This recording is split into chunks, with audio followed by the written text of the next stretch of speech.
Yeah. And then your drinky poos. Right there. Oh, test it. Oh. Nice.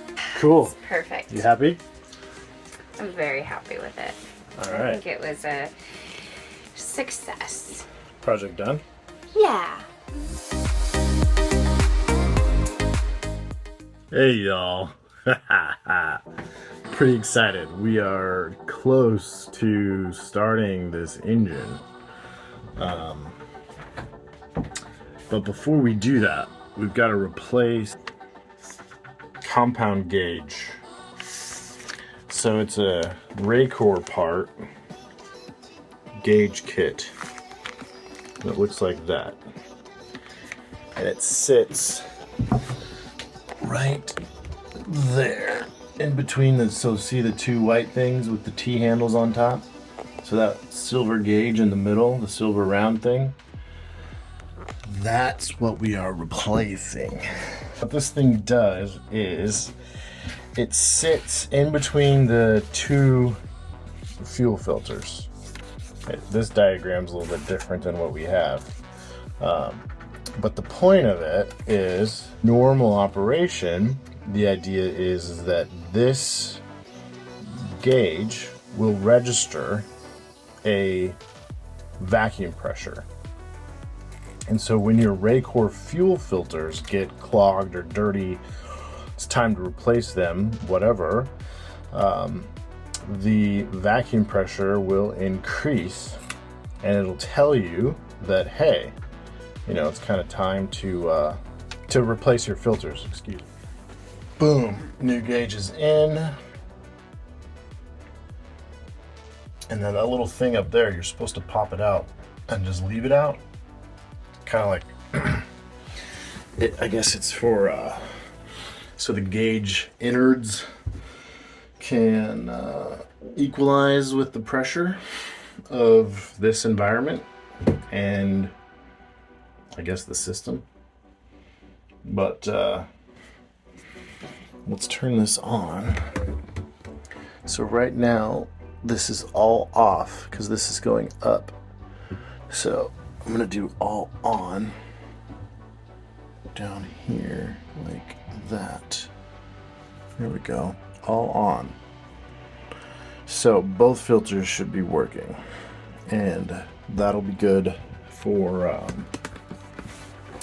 bleeding the fuel system because that's what we're gonna do next. Yay! Guys, guess what we're doing? We're gonna try to get this engine started. So, first things first, RTFM. Read the effing manual. RTFM. Something we say in software, like if you have a question, like things should be documented in software. So if you have a question about how to operate something or how something is expected to work, read the manual. So, you know, we kind of joke, RTFM, read the blanking manual. So anyways, like if we think about this engine as a piece of software and the end result or the expected result is for it to propel the boat forward or in reverse. Well, it does other things too. It can charge the battery, it can create hot water for your hot water heater, but the point is that there's all these little bits and pieces that need to work together in order to achieve your end goal. Very similar to software. Each line of code or each plugin or each individual like thing that you add to the software to make it do what you want it to do, it's kind of like an engine. There's a freshwater cooling system, there's a closed loop cooling system, there's a fuel system, there's an exhaust system, there's an air intake system, this one has a turbo, there's lubricating oil, there's all these different systems that need to work together. So what I'm doing is thinking about starting the engine for the first time after a long time and going through and checking those systems to make sure they're mostly functional for this engine to fire up and start without causing damage. So, RTFM. Luckily, the previous owner left the manual for us. And the idea here, first off, is you need fuel, bleeding the fuel system, engine oil, clutch lube oil, cooling water, clutch being the transmission, and then you go into the cranking procedure. So I started writing this down, and one of the first things that we're going to do is open the Kingston cock. I'm not going to show you that. It's basically a through hole below the engine that's connected to the fresh water that we're sitting in. And the engine has a water pump that will suck that fresh water up into, and that's what helps. That's part of the cooling system for this engine. So we've got that open. Open the fuel tank valve. Well, we just did that because I was back there installing that new gauge. So that's all open. Bleed fuel system. So for our engine, there is a procedure for that. And the previous owner had highlighted this as being important. And he was a good guy. May he rest in peace. He put a lot of love and money into this boat. And sometimes I complain about the state that it was left in. But, when we bought it from him, he was almost, in his mid-90s. 93 years old, 94 years old. So he let the boat kind of get away. And he even self-admitted to us that he waited too long to sell the boat. And it got, it got out of hand and he couldn't keep up with the maintenance. So, we're kind of dealing with that now, and that's okay. We kind of expected that walking into it. So, but anyway, I'm off track. So he highlighted the important parts for us. So we got our helper over here too. She's making sure the Kingston cock's open. You definitely need that open or else you will mess up your engine. So we're gonna bleed the fuel system. Okay. It's 10 millimeter. Isn't that the mechanics joke that they always lose the 10 millimeter? Well, we've got one. Now we're gonna use it. So, we're just gonna loosen that up. Oop, I'm gonna double check.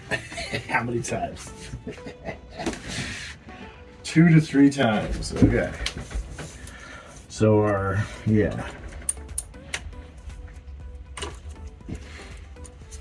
So there's 1,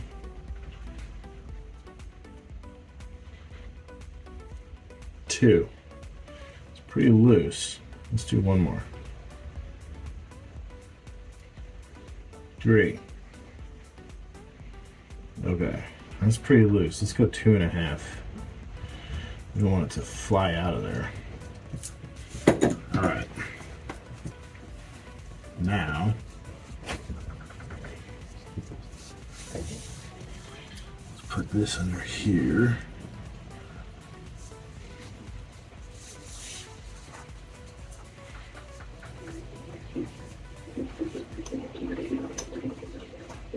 Ooh, stuff's happening. Ooh, nice. Look at that.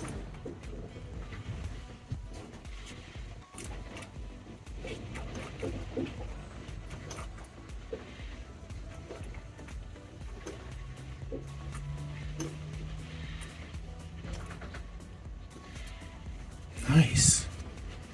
I think we got it, you guys.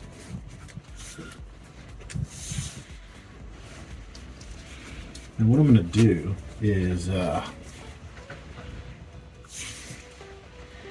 going to tighten this down and then see if I can close the bolt while fuel is coming out. That way if I That way, you know, hopefully there's less air bubbles in there. I don't like the way that's sitting, so let's do it like this.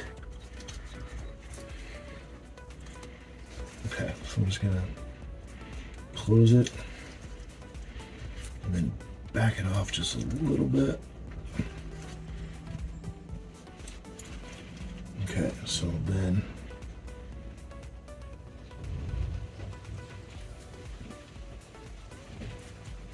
there we go. Nice. All right. Well, let's tighten it back up. Don't want to over tighten. Snug it. It's pretty good. That's the way, actually, the way it was. I like it. All right, that step's done. Let's continue on to the next one. Next step, supply engine lube oil. Well, we don't need to supply it. Little story time for you. When we bought this boat, the idea was it was in Seattle, and we needed it in Portland. So we were originally going to bring the boat down on our own bottom through the Pacific Ocean in the Columbia River Bar and come in that way. You guys have probably heard this story before. So in preparation for that, we had the engine completely gone through, replaced everything that was consumable, all the oils and fluids and spark plugs and everything. Like it was a big deal. So, but we actually didn't end up doing that plan. So the mechanic at the time said, well, for this age of engine with this many hours, you want to change the oil every 100 hours of use. So even though she's been sitting for 2 years, we haven't actually used her that much. She has probably maybe 8 hours of total time from when that mechanic went through everything. So I know that the engine oil has been replaced. I'm gonna check it, of course, to make sure it's still of a acceptable level and a safe level to start the engine. But just for this starting procedure today, I'm not gonna actually change the oil. I will change the oil when we actually want to take the boat out. Even though we haven't hit 100 hours, it has been 2 years, so the oil we should just put fresh oil in it and have a fresh maintenance schedule from that point. So now, we're just gonna check it. That's all we're gonna do today. And then top it up if needed, of course, but not change it out completely. All right.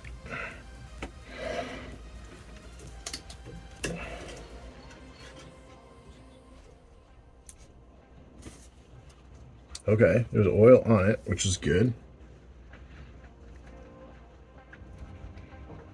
And she's plenty high. Interesting. It's pretty clean too. It's not black. It smells good. Cool. I'll take it. That is a good sign. Good sign. Okay.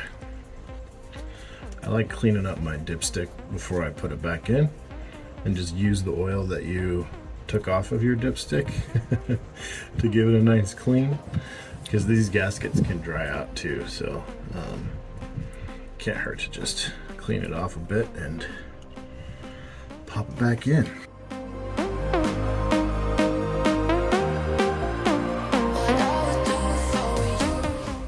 All right, next one, clutch lube oil.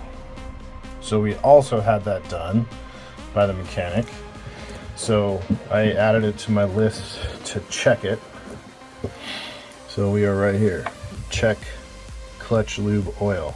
Clutch is, in this case, transmission, basically. So let's go ahead and do that. All right, next on the list is cooling water. So, this is basically coolant, antifreeze, whatever you want to call it. But it says add your cooling water into the fresh, into the fresh water tank so that air bubbles do not develop. So the fresh water tank is on top of the engine right there. So that. So pour it in slowly, 1 to 1. 1 to 1 mixture. So I've got my concentrate there and some distilled water back there too. You use distilled water wherever possible. I mean, in emergency, you could just use your filtered tap water, but try to use it distilled. So then, after you pour it in slowly until it overflows from the filler port. Replace the cap, and then the sub tank cap, and fill to the lower limit. So this is the sub tank, and the lower limit is there, and there's nothing in it. So we definitely need to do that. So that's on the list to do too. So.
Look, you guys, inspection before starting. We have arrived. We've completed our top of our checklist here. So I'm just gonna kind of walk through this. And again, this is for Yanmar, but basically these are good ideas for probably most engines. I can't imagine why you wouldn't want to do these checks. So, check visual checks. Check the following. Lube oil leakage from the engine. Well, we don't have any of that because there's no oil under the engine. Fuel oil leakage from the fuel system. Well, we don't have any of that because we just installed a brand new fuel system, so it shouldn't be leaking, and I haven't seen any leaks yet, so we're good there. Water leakage from cooling water system. I have not seen that. Damage to parts, loosening or loss of bolts. Well, this engine's over 20 years old and has 6,000 hours on it. I guarantee you there's a loose bolt or 3. But, we're just going to roll with it. We're just going to roll with it. Checking and resupplying fuel oil. That means diesel fuel. Check the fuel level inside the fuel tank and supply recommended fuel. Well, we can do that. That's pretty cool. Check it out. There's a brand new fuel tank. See how it's darker and that fuel inches is lighter on the top? Well, the darker, that's our run of fuel. So we're good there. Checking and resupplying engine lube oil. Well, we just did that. That was on our checklist there. Clutch lube oil. We did that. Fresh water. We just did that. Tasty orange goodness. So. Ready? Hold this button. Nothing.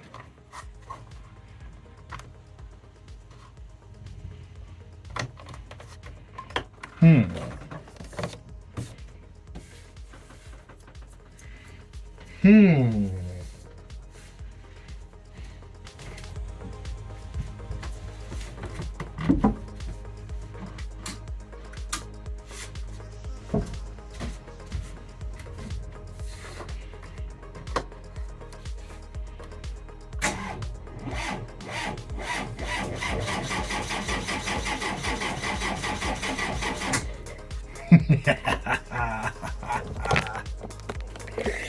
you hear that? I just had this battery switch on the wrong side, even though it says engine there.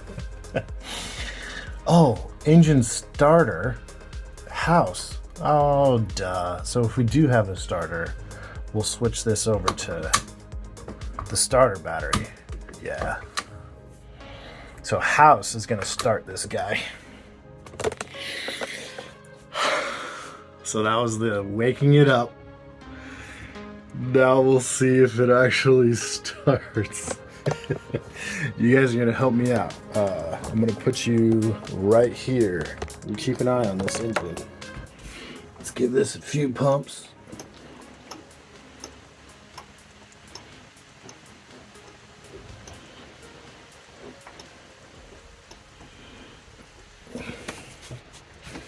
That's the fuel primer. It's going! It's going!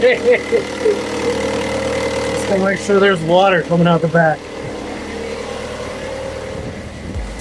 Yeah! Look at that!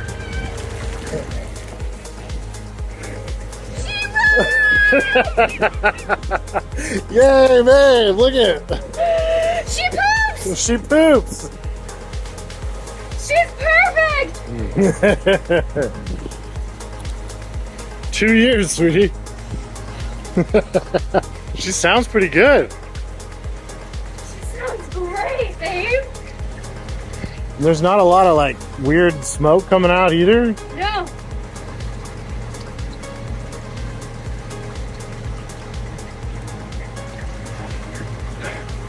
What do you think? We're ordering chain tonight. Gotta get this girl off the dock. Yes. So the problem was when I couldn't get it started, we need a starter battery. Oh, we do. We do, because I actually had to plug it back into shore power to get enough Juice. In the juice. battery. Yeah. Yeah, let's get a starter battery then. We gotta get a starter battery. That was the plan anyway. Yeah. Look at her. She's beautiful. I know, I gotta go do some checks. Oh my god. Thanks, babe. Yeah. Okay, smoochie smooch.